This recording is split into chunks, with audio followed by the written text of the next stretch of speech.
Cześć, dziś przychodzę do Was z super szybkim i super łatwym przepisem na sos tzatziki. Dziś na obiad mamy pieczone warzywa w piekarniku z ziołami, więc idealnym dodatkiem do tych warzyw jest właśnie ten sos. Jeżeli jesteście ciekawi przepisu, zapraszam do kolejnego filmiku. Czego będziemy potrzebować?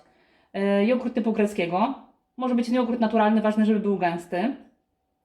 Ogórka. Ja osobiście do tzadzików nie obieram ogórka. 2 ząbków czosnku, koperku, soli, pieprzu oraz cukru. Niektórzy dodają również jeszcze soku z cytryny czy też octu, ale ja pomijam ten składnik. Po pierwsze, ogórka tarkujemy na tarce o grubych oczkach.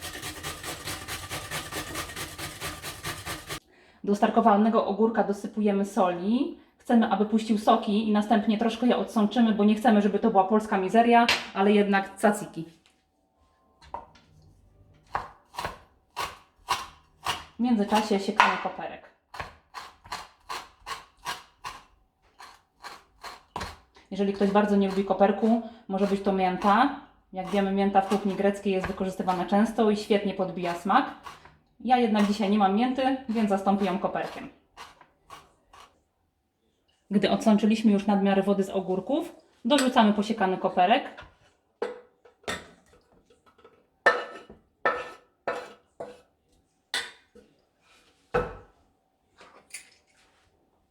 Przeciskamy 2 ząbki czosnku. Jeżeli ktoś lubi mniej czosnkowe potrawy, to polecam użyć troszkę mniej czosnku. Takie 2 duże ząbki to naprawdę jest dość mocne. Dosypujemy pieprz, odrobinę cukru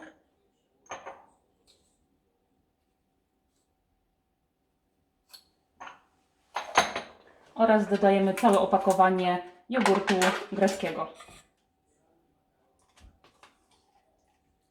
Ten jest naprawdę gęsty. Mieszamy wszystko. I to tak naprawdę już tyle. Żadnej wielkiej filozofii w tym nie ma, a naprawdę sosik jest przepyszny. Tak wygląda gotowy sosik. Dzięki temu, że odsączyliśmy wodę z ogórka, jest o wiele gęstszy.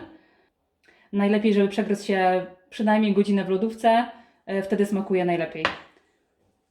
Także życzę Wam smacznego i do zobaczenia.